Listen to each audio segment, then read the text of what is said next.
오늘은 쓰러진 자의 꿈이라는 제목으로 하나님 말씀 증가하도록 하겠습니다.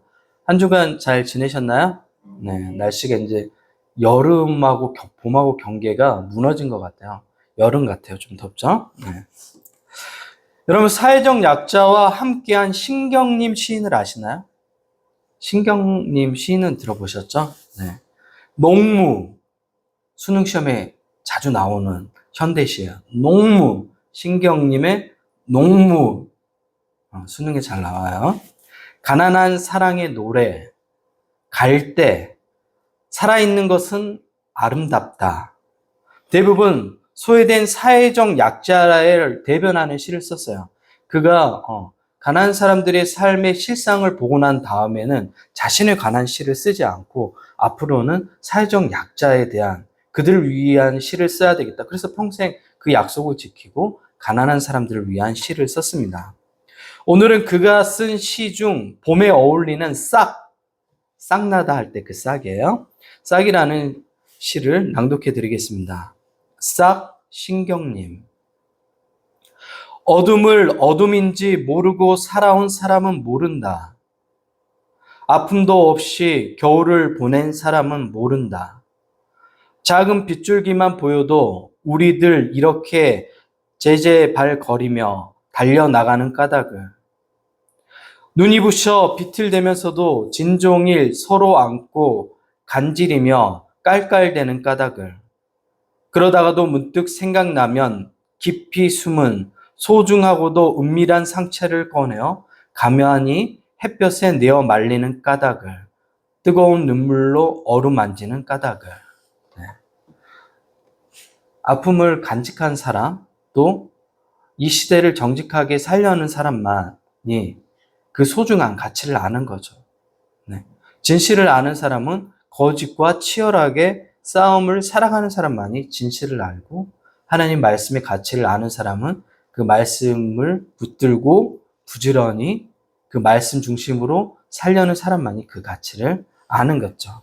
어둠을 어두움인지 모르는 사람들은, 민주주의의 소중함을 모르는 사람들은 여전히 그렇게 살아가겠죠. 무지라고 우리는 그런 것들을 이야기하죠. 오늘 본문을 읽으면서 신경님 시인의 싹이 생각났습니다. 제가 왜 이런 생각을 했는지 설교 말미면 다 이해할 수 있을 겁니다. 오늘 본문에 신앙의 대가가 탄생하는 그런 아주 신비적인 또 기적적인 그런 내용을 담고 있는 본문입니다. 오늘 본문에 등장하는 사울은 신약 성서에 13권을 기록했고 주님을 위해 평생 동안 전도하며 삶을 살았던 사람이에요. 그리고 유럽의 대부분의 교회는 바울이 세웠고, 이미 세워진 교회도 바울이 기틀을 다졌고 바울이 순회하면서 그 교회 전체를 거의 세우다시피 했다고 생각하시면 됩니다. 그만큼 바울은 기독교 초기 역사의 가장 중요한 인물이었습니다. 그랬던 바울도 과거가 있었어요. 오늘 본문에는 사울이라는 이름으로 등장하는데, 사울은 바울의 예전 이름이에요. 바울이 개명하고는 나중에 이름을 사울에서 바울로 개명하는데, 그 전에 사울이었을 때, 청년이었을 때 모습을 기록하고 있습니다. 바울의 이런 모습 보면 우리도 소망이 있죠. 네. 왜? 전에 저랬던 사람이 이렇게 변했구나 하는 소망을 가질 수가 있는 거죠. 예수님의 제자들에 대한 박해가 예루살렘에서 본격적으로 시작됐습니다. 박해가 시작되고 누구를 제외하고 모든 사람이 예루살렘을 떠났죠? 누구라고 그랬죠? 예수님의 제자들, 직계 제자 얘기하다. 우리가 흔히 사도라고 부르는 12명의 제자들을 제외하고 나머지 사람들은 다 주변 지역으로 흩어졌어요. 흩어진 거는 사실 자발적인 게 아니라 유대교의 박해를 피해서 도망친 거였습니다. 그리고 이 박해의 중심에 열정 많은 한 유대교 청년이 있었는데 그 사람이 바로 사울입니다. 젊음의 특성은 꼼꼼하고 옳은 것을 디테일하게 살펴보는 게 아니에요. 젊음의 특성은 어떤 거에 꽂히는데 중요해요. 자기가 가진 경향성, 그리고 자기가 뭔가 예전에 들어왔던 느낌적인 느낌, 그걸 말로 표현하면 몰라요. 뭐라고 잘 설명 못해요. 근데 젊은 사람들 그러죠. 나 꽂혔어, 엄마. 그리고 예원이 남자 그룹 누구 좋아해? 어? 데이식스? 남자 그룹이야? 또 걸그룹도 모르겠어요, 요즘에는.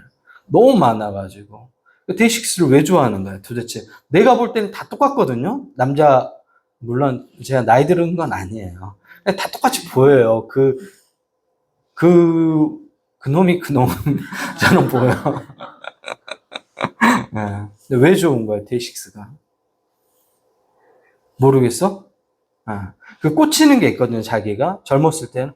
나 이것 때문에 좋아. 그리고 거기에 빠져드는 거죠. 젊음이라는 게 그래요. 그래서 열정적일 수 있는 것 같아요. 근데 나이가 조금 들면 굉장히 합리적으로 따져보죠. 꼼꼼히 살펴보고, 옳은지 그른지를 살펴보잖아요. 그 대신 뭐가 떨어지죠? 열정이 떨어질 수밖에 없죠. 왜냐면 맹목적일 때 열정이 또 일어나요. 그 아이러니하죠. 열정과 맹목성은 또 같이 가요. 악한 짓 한 사람 보면 되게 열정적으로 악하게 하잖아요. 시대정신에 빠지면 일단 그것에 뛰어들면 인생을 거는 게 젊음의 특성입니다. 사울도 그랬어요. 유대교에 목숨을 걸었어요. 사울이 볼 때 예수님의 제자들은 유대교를 흔드는 이단이라고 생각했던 거예요. 이상한 사람 예수를 전한다고 생각했어요. 그렇게 근거했던 구절이 있어요. 신명기에 나무에 달린다마다 저주를 받아 죽은 것으로 해석하는 구절이 있거든요. 예수님이 십자가에 달려서 죽었기 때문에 신명기를 근거로 해서 그렇게 이해했던 거예요. 바울의 신학적인 오류였던 거예요, 사실은. 그래서 예수님을 따르는 제자들을 강력하게 핍박을 했습니다. 사울은 유대교를 위협하는 세력인 그리스도인들을 강하게 핍박했습니다. 융은 사울의 이러한 행동을 다음과 같이 말합니다. 칼 융, 심리학자예요. 광신적 행위는 은밀한 의심을 보상하려는 사람에게서만 발견된다. 광신적인 행위는 은밀한 의심을 보상하려는 사람에게서만 발견된다. 쉽게 말해 광신적인 믿음은 의심이 드는 일이 생기면 따져보지 않고 오히려 반대로 자신이 믿는 것에 더 집착하게 돼요. 우리는 이러한 모습을 주변에서 쉽게 보죠. 신천지, 시한부 종말론, 이런 이단에 빠진 사람들 보면 대부분 이러한 현상을 보입니다. 우리 집에도 나쁜 것만 좋아하는 사람이 있어요. 이단이라고 얘기해도 막 그거를 찾아보고, 시한부 종말론이라고 얘기해도 찾아보고, 음모론이라고 얘기하고, 하여튼 안 좋은 거는 계속해서 빨려 들어가는 사람이 있어요. 그리고 또 이번 선거 끝나면 또 중국도 얘기할 거예요. 왜 그렇게 중국을 싫어하는지. 중국과 우리는 굉장히 오랜 시간 협력 관계로 지내온 나라예요. 네.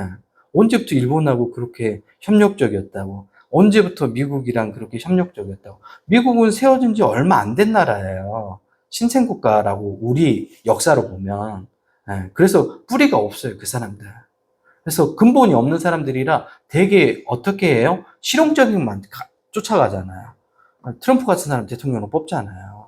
그러니까 우리는 미국보다 조금 더 우월한 민족인데 왜 막 사대하고 그런지 모르겠어요. 중국은 아주 거품 물고 반대하잖아요. 중국과 항상 얼마나 많은 시간을 보냈어요. 때로는 싸우기도 하고, 때로는 협력하기도 하고. 그리고 중국이 제가 얘기했죠. 세계 인구의 두 번째로 많은 나라이기 때문에 수출할 때 가장 전략적으로 좋은 위치에 있는 나라예요. 그런 중국에 대해서 계속해서 그렇게 하면 우리나라 경제는 안 좋아져요.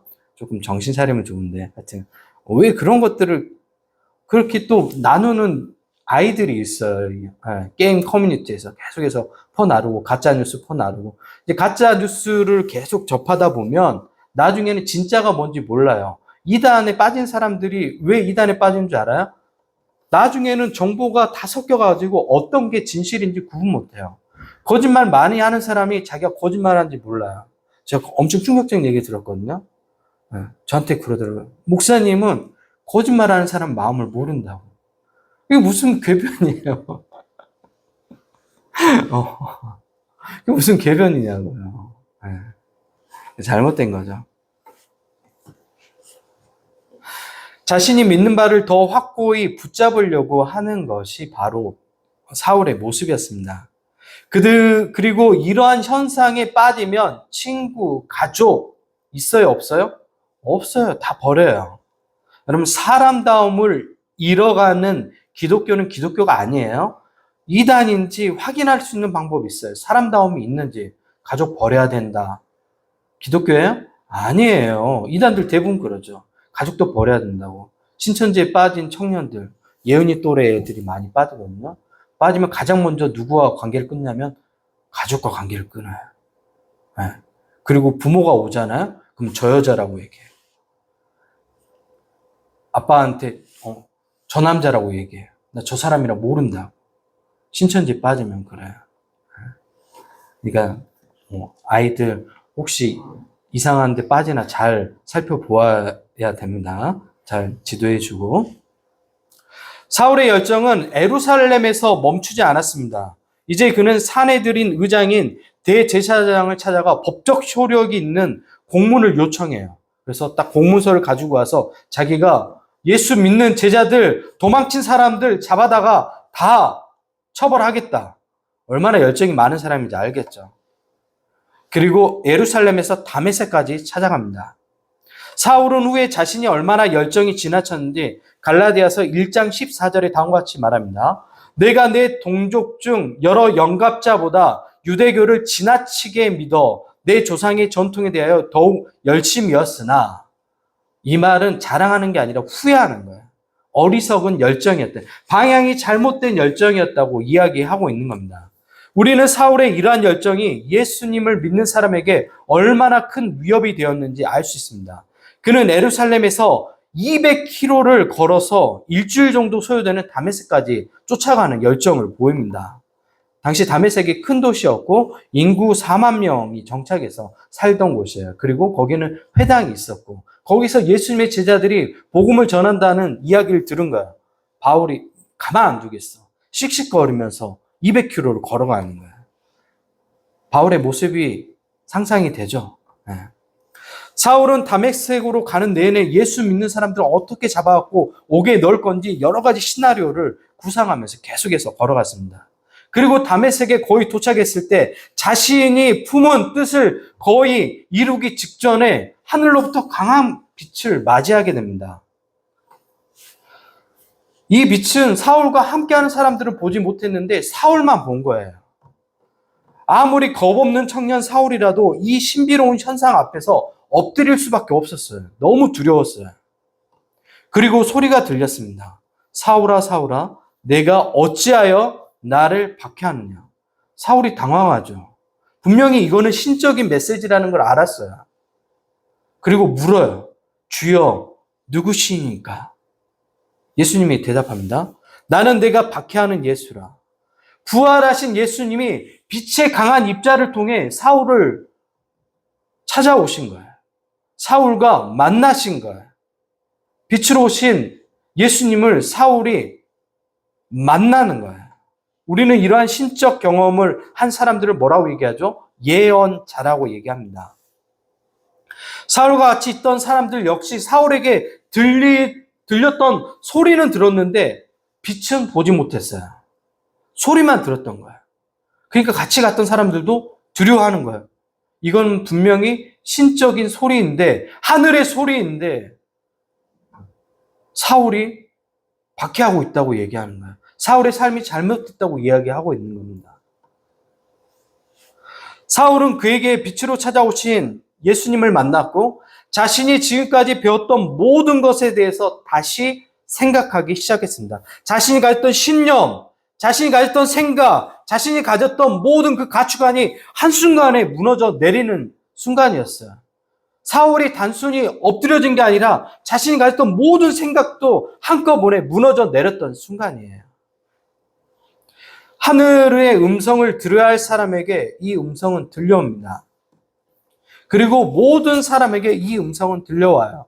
여러분에게도 들려와요. 그러나 방법은 다르죠. 하나님이 여러분이 가장 이해할 수 있는 방식으로 말씀하셔요. 이 소리는 여러분 모두에게 들려온 소리예요. 이미 그 소리를 듣고 새로운 삶을 살고 있는 분도 있어요. 아직 이 소리를 듣지 못하고 과거의 사울처럼 살고 있는 분도 있어요. 바울은 하늘의 소리, 예수님의 말씀을 듣고 무너졌습니다. 바울의 신념은 무너졌고 바울의 열정이 무너졌고 그렇게 바울의 모든 미래가 무너져 내렸습니다. 바울의 입장에서 생각할 때 이것은 뭐예요? 망가진 거고 쓰러진 것이에요. 하지만 하나님 입장에서는 어때요? 바울을 새로운 존재로 빚으시는 과정이에요. 이게 인생의 역설이 있는 거예요. 우리의 입장에서 보면 망가진 것 같아요. 우리의 입장에서 보면 다 실패한 것 같다고요. 우리의 입장에서 보면 다 무너진 것 같다고요. 하지만 하나님의 입장에서 보면 새롭게 빚어가는 과정일 뿐인 거예요. 지나가는 과정이라고. 유대교에 대한 맹목적 신앙과 열정을 가진 바울의 아집이 깨지는 순간이에요. 토라와 경전 속에 이 경전 속에만 있는 하나님을 알고 있었단 말이에요. 이제는 이 경전 속에 있는 하나님이 아니라 실존적으로 자신을 빛으로 찾아오신 예수님을 알게 되는 거예요. 성경 속에서 나온 거죠, 이제. 경전 안에 갇혀 있었던 자기 생각이 나온 거죠. 대부분 바리새인들은 여전히 율법 안에 갇혀 있었단 말이에요. 근데 거기 안에서 나온 하나님을 만난 거예요. 나의 삶의 실존, 삶의 자리에 있는 하나님을 만난 거예요. 나와 함께하는 임마누엘 하나님을 만나게 된 거예요. 하나님은 이처럼 여러분 삶 속에 함께 하시는 하나님입니다. 같은 것을 지키는 긍정적인 조작에서 벗어나 더 큰 진리를 깨닫는 순간입니다. 보수 기독교에서 계속해서 나쁜 것들을 가르치죠. 우리가 그런 생각을 저도 과거에 했어요. 저렇게 큰 교회 시스템이 잘못될 리가 없다. 반대로 작은 교회를 보면서 생각했어요. 저렇게 작은 교회에 저렇게 좋은 내용의 발음이 있을 리 없다. 설마. 우리는 항상 그런 생각을 갖죠. 크고 잘된 시스템 안에 발음이 있을 거란 착각을 해요. 유대교가 그랬어요.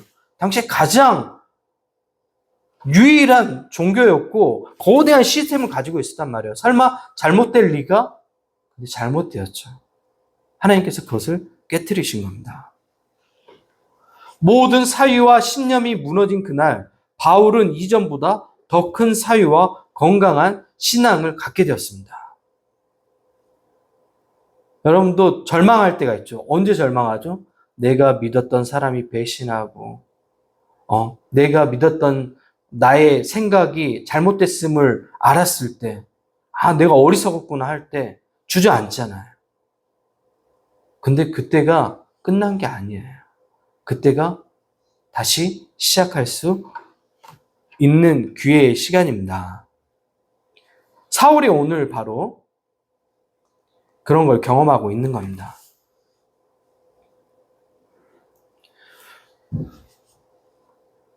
기도하는 사울에게 아나니아가 찾아와 안수하고 다음과 같이 말합니다. 형제 사울아. 아나니아가 형제라고 부르기까지 쉬웠을까요? 아나니아는 왜 지금 도망치고 여기까지 왔어요? 다메섹까지. 사울과 같은 사람들을 피해서 도망친 거예요. 예루살렘에서 자기의 삶의 터전에서 자기 삶의 터전 떠나기 쉽지가 않아요. 근데 그곳을 떠나서 온 거예요. 근데 그 사울에 대해서 형제라고 불러요. 왜?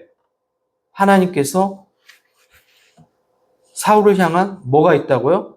계획이 있다는 것을 들었기 때문에 그래요. 하나님께서 하시면 하시는 거예요. 그리고 하나님께서 설득하시잖아요. 설명해 주세요. 최근에 유튜브에 제가 정말 싫어하는 목사가 아닌 정광훈 씨가 나와가지고 뭔가 이제 총자유마을이라고 그들이 만든 마을이 있어요. 시스템이 있는데 사람들을 초청해갖고 와야 되는데 그 인원수 달성이 안 됐나 봐요. 그래서니 인원수 달성 못 시키는, 우리로 얘기하면 전도 못한 사람, 2명씩 전도해 왔는데 전도 못한 사람 다 대가리 박아. 그랬더니 사람들이 실제로 대가리를 박아요. 머리라고 안 하죠. 천박하게 대가리 박아. 이게 말이 되는 일이에요, 교회에서. 근데 사람들이 또 그걸 즐거워하고 해요. 따라하고. 그것을 우리는 뭐라고 얘기해요? 맹신이라고 얘기해요. 광신이라고 얘기하고. 그런 건 기독교가 아니에요. 기독교가 아니니까 그런 것들을 하는 거죠. 제가 얘기했죠? 하나님 말씀에 선함이 없으면 가짜라고.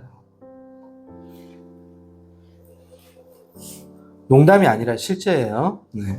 굉장히 지금 이슈되고 있는 내용이에요. 계속해서 그런 것들을 보니까 기독교에 대해서 얼마나 사람들이 나쁘게 생각하겠어요. 그리고 아나니아가 자세히 설명해 주죠. 예수께서 나를 보내어 너를 다시 보게 하시고 성령으로 충만하게 하신다. 그리고 그 즉시 사울의 눈에서 비닐 같은 것이 벗겨져 다시 보게 되었다. 사울은 일어나 아나니아에게 세례를 받고 그리스도인이 되었습니다. 그리고 사울이란 이름을 버리고 바울이란 이름을 가지고 새로운 삶을 살기 시작해요. 많은 사람들이 이름만 바꾸고 새로운 삶을 살지 않아요. 근데 바울은 진짜 바울처럼 살았어요. 자신의 인생을 평생 주님을 위해서 살았어요. 그리고 이 바울이 쓰러진 자의 꿈을 가지고 가죠. 그 쓰러진 자의 꿈은 뭐냐면 이방 선교예요. 왜? 자기가 유대교 기득권 안에서 모든 걸 누렸던 사람이기 때문에 자신은 이제 그 시스템 안으로 들어가지 않겠다고 선언한 거예요. 그리고 이방 사람들, 자기가 그렇게 혐오의 눈빛으로 바라봤던 그 사람들, 사회적 약자, 그 사람들에게 예수님의 복음을 전하는 그런 삶을 살겠다. 왜? 자기처럼 예수님을 핍박했던 사람에게도 복음이 찾아왔다는 것에 대한 감사함이 있었던 거예요. 조건이 되지 않는 사람이었단 말이에요. 오늘 하나님은 조건이 되는 사람을 쓰는 게 아니에요. 어떤 사람을 쓰시죠? 어떤 사람을 쓰셔요? 하나님의 말씀에 순종하는 사람이에요. 하나님 찾아왔을 때 마음의 문을 여는 사람이에요. 그 말씀에 반응하는 사람들이에요. 조건이 없어요. 그래서 하나님의 일은 이렇게 작은 자들이 조건이 안 되는 사람들이 이루어가는 나라예요. 내가 혹시 조건이 안 된다고 해서 좌절할 필요 없어요. 제가 그래서 늘 뭘 가르치죠? 태도를 가르치는 거예요. 태도가 나쁘면 하나님께 쓰임받기가 어려워요. 하지만 아무리 조건이 안 돼도 태도가 바르면 하나님께서 그 사람을 이 시대의 큰 인물로 사용하세요. 뭔가 큰 일을 했다고 큰 인물이 되는 것이 아니라 하나님의 일을 하는 사람이 큰 인물이 되는 거예요. 싹이 뭐예요? 씨앗으로 있다가 땅 속에서 튀어오는 거예요. 계속해서 하늘을 보죠. 하늘을 본다고요. 계속해서 그 땅 속에서 나올 그 햇빛을 바라보면서 계속해서 애쓰고 노력하고, 그리고 나중에 결국 뭘 피워내냐면 싹을 피워내요. 예언아, 싹을 피워낸다. 우리 삶이 싹과 같은 삶이에요. 여러분 가정, 여러분이 처해 있는 환경들 답답하죠? 암울하죠? 헤쳐나갈 수 없을 것 같죠? 아니요. 한 걸음씩 나가면 싹을 틔우는 그 순간이 찾아옵니다. 그때 웃는 거예요. 그때 웃을 수 있다니까요. 그 기쁨은 말로 표현할 수 없습니다. 그 기쁨은 이 세상에 주어지는 단편적인 쾌락의 기쁨과 다른 초월적인 기쁨인 거예요. 내 인생의 모든 것들을 보상받는 듯한 느낌을 주는 그런 기쁨이에요. 그런 기쁨을 여러분 모두 누릴 수 있습니다. 이미 마음 놓으셨던 분들 있죠? 다시 마음 다잡고, 가족도 마찬가지고, 내 인생도 마찬가지고, 왜 안 된다고 얘기하냐고요. 예? 오늘 사울과 같은 사람도 하나님께서 쓰시잖아요. 바리새인 중에 바리새인이었고, 고직한 사람이었고, 젊은데 꼰대 같은 성격에, 예? 하나도 기준에서 벗어나지 않으려고 했던 이런 사람도 하나님께서 깨트리고 생각을 바꾸시고 빛으로 찾아오셔가지고 변화시키잖아요. 근데 우리는 당연히 그렇게 하시죠. 여러분의 가족은 당연히 그렇게 하시죠. 그러니까 절망하시면 안 돼요. 네. 절망하시면 안 된다. 싹을 틔우는 여러분 모두가 되었으면 좋겠습니다. 기도하겠습니다.